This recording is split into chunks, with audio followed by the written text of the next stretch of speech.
Growing up, we frequently had a cornucopia on our Thanksgiving table. In fact, my mom had a pretty sizable collection of them. Not just wicker, but glass and ceramic. My favorite was one year we made a huge cornucopia out of bread to hold the dinner rolls. Man, that was fun to do. Today, I'd like to show you how to make really very elegant cornucopia. It's going to be simple, modern, but most of all, it's going to be DIY friendly. I can't wait to get started. Let's go. Today's project is not difficult, but it is going to involve a little bit of prep work. So let me show you how to set up your cornucopia. So let's start out with Mr. Cornucopia. This guy is probably about 16 by 12 across here. It's pretty standard, and I did get this one off of Amazon, and I know that that's not the only trick, the only place where you can find it, but they did have a lot of different ones. You'll also need what's called a double design bowl. A double because, of course, if you did it in half, it'd be single. These are, again, you can get them off of Amazon.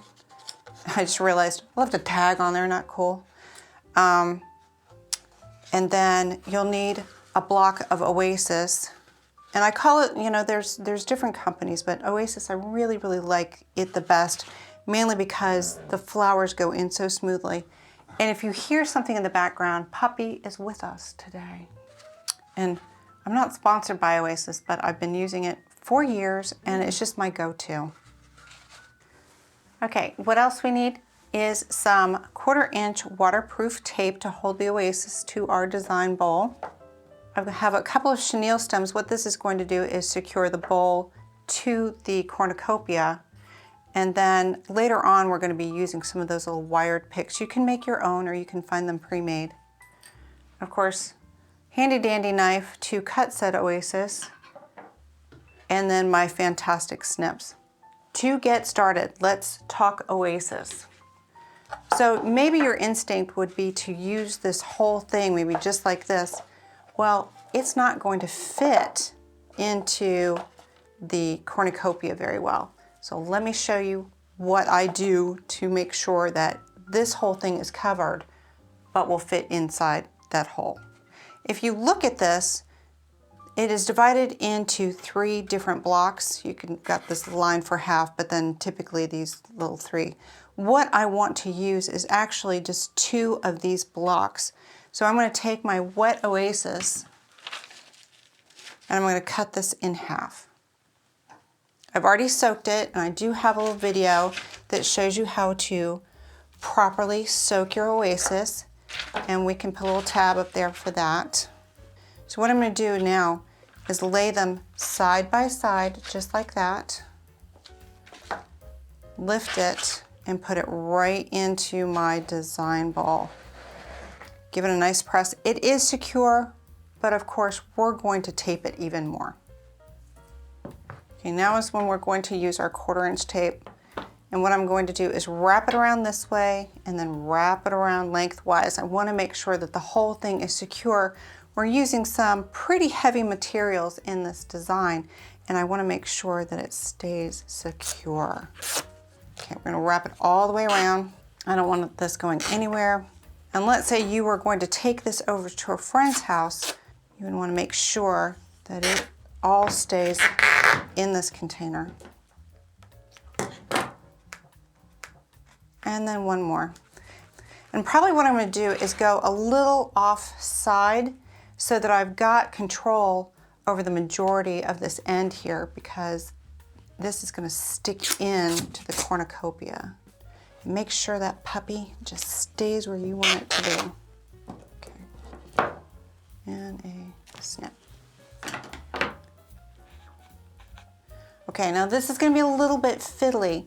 What I want to do is secure my design bowl into my cornucopia. And we have our little chenille stems. I've got 2 of them. I'm using brown because it matches the wicker, but you could use green. That's the most common color. I've got that all tied together. And from underneath, I'm going to slip one in and then come over maybe about 1.5 inches and stick that in. Pull it up Now I'm going to put my design bowl in, and that weight is going to keep his little horn up. And what I like to try to do is tie it around that piece of tape right there as much as possible so it doesn't sink into the oasis too badly. Okay. All right, there we go. Now for delivery purposes, you're going to have to hold both of them, but it is pretty secure. All right, let's get started with some flowers. Okay, so let's review what we're going to be actually putting in our cornucopia. I have some fantastic magnolia leaves, and if you know anything about me, you know how I love that juxtaposition of that brown velvet with the glossy green. And I have some willow eucalyptus. I thought that was really sweet, and I liked the, I don't know, the size difference between the magnolia and the eucalyptus. I might have to sneak in a few more greens for coverage. We'll see how that goes. Loved, loved, loved that sweet little rose. I thought that color was so pretty. I'm not a big fan of the big, harsh, bright yellow, bright orange for Thanksgiving, but you do you. And then the star of the show, I thought this was a lot of fun, a pomegranate. And we'll get into how to prep this little boy and show you how I'm gonna use that.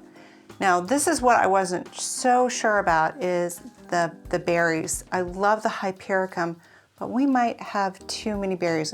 I'll show you what I mean by that. Let's get into prepping that pomegranate. Okay, guys, this is what I mean. Isn't it fantastic? You know how much I love texture, and I love all the little craggy feels of this. I mean, I know a lot of people will cut it, but I just wanted something that was a little, I don't know, rougher and just had some great feel about it. But it does take a bit to get there. And what I did is I cut the top of it off here. I'll do it, but it can be a little bit messy. All right, so we're gonna cut the top all the way around. Now when I did this in my kitchen earlier, and I did do this about 2 days ago, because what I wanted was the surface area to dry because this is so wet when you open it up. There you go.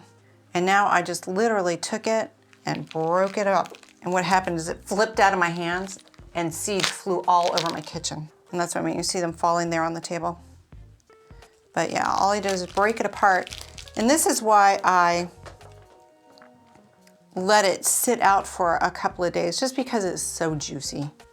All right, so let's say that you don't have access to a pomegranate, or you're like, I do not want to bother with that mess, all the seeds, all that garbage. I think just a simple pretty apple is going to be a perfect substitution. It doesn't have to be red. You could do green, or you could do a mixture. I just thought that that was a really nice substitute. Now here's where our little sticks come in. Just twisting the wire around. I don't really need the wire. These things just are the perfect size. I want to take my pomegranate and just stab it, give it a nice pressure so it's secure in there. And now we're going to use that right in here and place it just so. Now I'm going to do that with all these pieces right here. And there's really no rhyme or reason. This is of where to put these. I think it's just what feels good to you. I don't want to, but what I wouldn't want to do is do too much of a line down here. You just want to kind of, you know, here's a big daddy. Stab him right there. See, I think I want him kind of laying down on the table like that. Yeah, I think that's good. Let's do another one.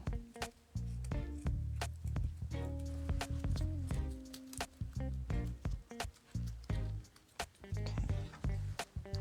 And then one last one, and I think, oh, I think on the back side right here. All right, let's start greening. All right, guys, we're gonna start next with our magnolia, and I'm just gonna pop them right off the stem.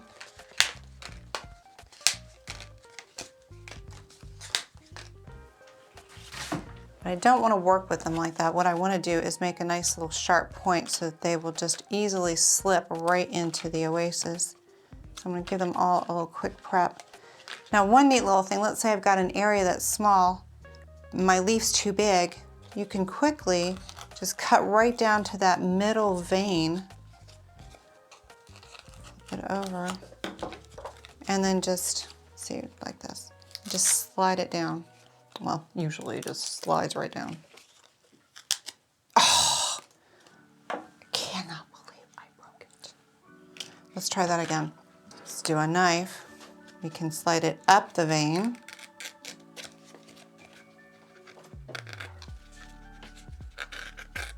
There we go. And then cut into it. I think that's going to be a little bit better. And then just cut that. And now you've got a smaller magnolia leaf. Let's finish prepping these. That's one of those big daddies I might have to cut down. He's pretty large.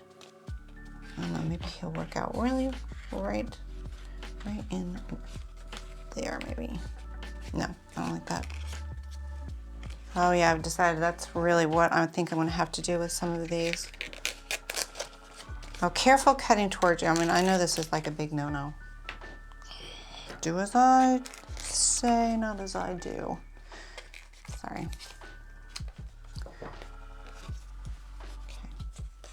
think that might be just a little bit too low for the greens. I don't know, guys, I might have to spin that around. I think I've got, I don't know, lamb's ears or something going on here.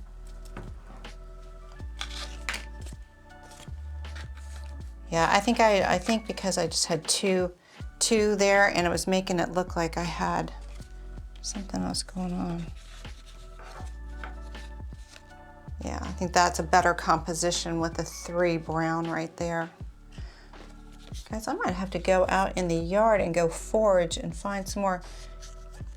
That's what happens when your studio's in your home. I thought I'd gotten enough stuff, but maybe I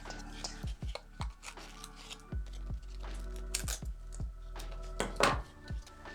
I do have a little bit more of the magnolia though.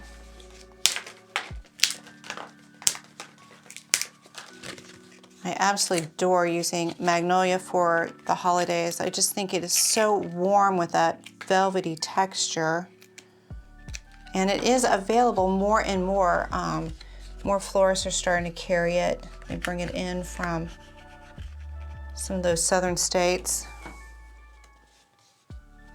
I don't know, I'm starting to get a little wide here and I'm thinking I might have to do like a little bit of adjusting. Because I like, I don't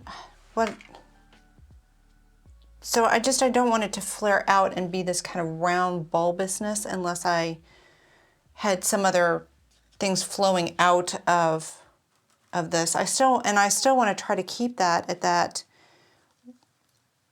you know, 1.5 times the cornucopia.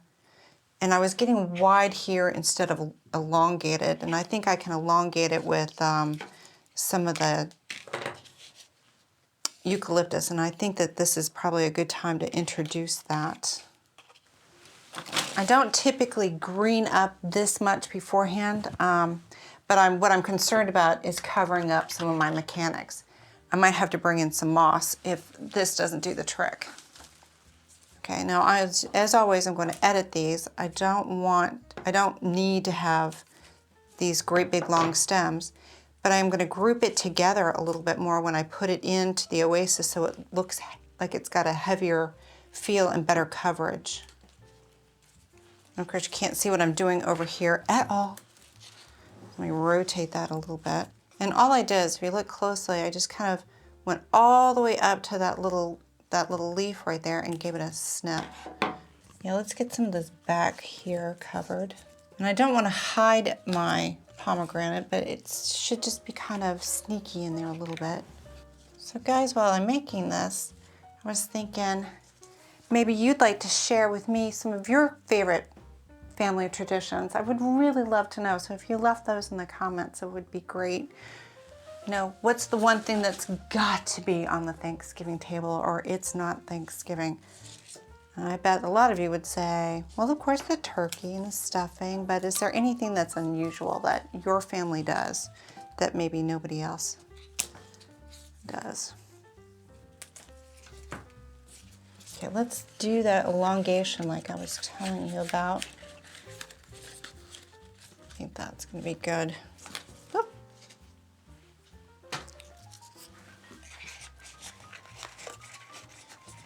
Okay, enough of that. Let's get into some of those really pretty roses. And the color I chose was the softy apricot, and mainly because I like it, but I thought it was a beautiful balance with this red and this lovely kind of fleshy tone that comes in through here. And I really like to bring out all the colors in our focus. God, is that not a stunning rose? Wow. Oh, I'll never get tired of seeing stuff like that. Oh, it's gorgeous. Okay, let's pop him right in deep. Now, some of these were a little bit tighter than what I wanted, and so what I tried to do to open them up, so I turn it upside down, give it a little spin. And that force will just kind of open up all those little petals nicely. And you could do it by with your hands, but it's kind of a quick and easy way to make that solution. And as you can tell, there's really not a whole lot to this, but boy, it is pretty. And we like pretty.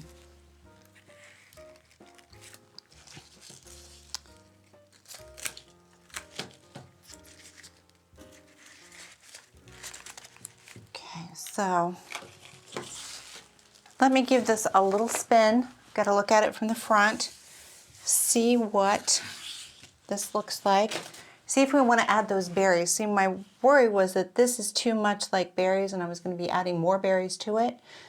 But it still needs another fill-in. So let me take a look at this, just one sec. Okay, so I did do a little bit of adjusting. This little guy was just hanging out a little bit too much. Okay, I know this is a perfect example right here of what pomegranates can do. So they can be a little juicy for a bit until they kind of seal over. And you want to make sure that you've got a nicely covered work surface. I'd hate for you to stain anything. All right, let's try those berries and see what happens. I think it's gonna work. I think it's gonna be good. And again, I love this color. It was just like right in between some of these little berry colors and through here, and a really nice accent with that rose. And then if you get down and through some of the ones that are down below, they're even lighter, and I love that too. So let's see what some berries are gonna do. Cornucopia. It has been around for like 3,000 years.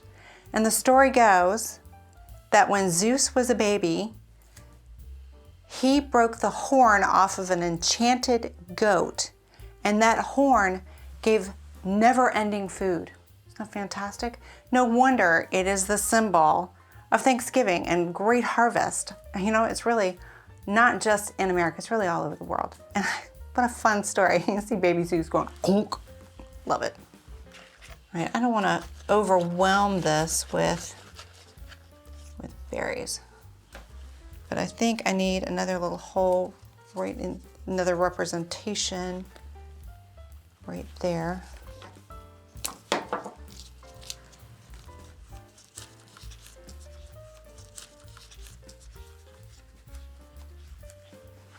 So let me take a second and just kind of get an overall look and see if I need to add and play with this at all. It may need a little wheat because it's harvest time. We'll see. All right, guys, so I'm trying to decide if I even like wheat in this. I have this little fun, delicate stuff that was out of one of my dried bunches, and I want to make a little bundle because I can't leave well enough alone. So I'm going to take, I cut off the tip of it basically, and now I'm going to cut up the rest of the stalk. I want to use it. I like how that looks, having these 3 different lengths in here. And I'm just going to give it a little bit of a tape. Oop. Right down there to hold it all together. Twist, twist, twist. And I don't think I want to bring it up maybe I do. Okay, that's gonna be the only one that goes up there, because really what I don't want is this big fantail, like of turkey feathers or something. I don't want you to think of that. I want to kind of give it some fun and think of the harvest. I don't know. I don't think I'm digging it. I don't know. Maybe one more.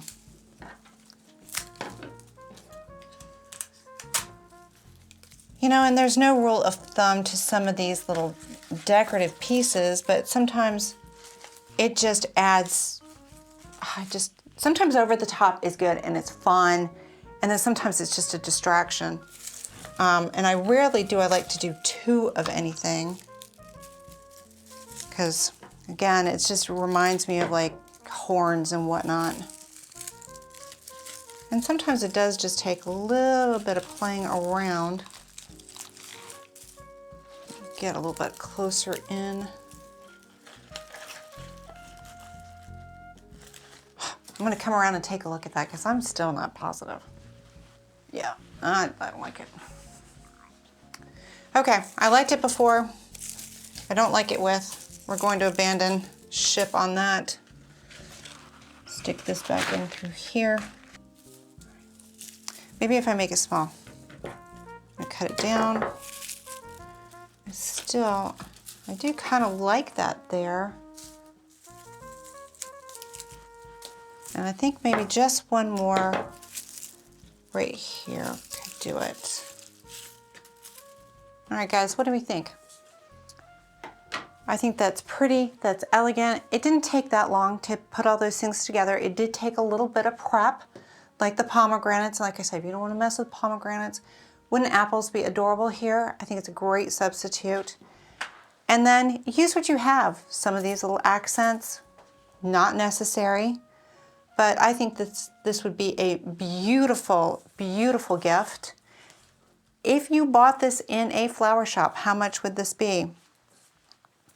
Guys, because of the labor that's involved in making these, you can expect to pay $75 to $125 very easily, and that's just because of how much labor is in these. It's not that we've used terribly expensive flowers, but I think it's gorgeous, and for me, it brings back so many family memories. God, I love it. See you next time.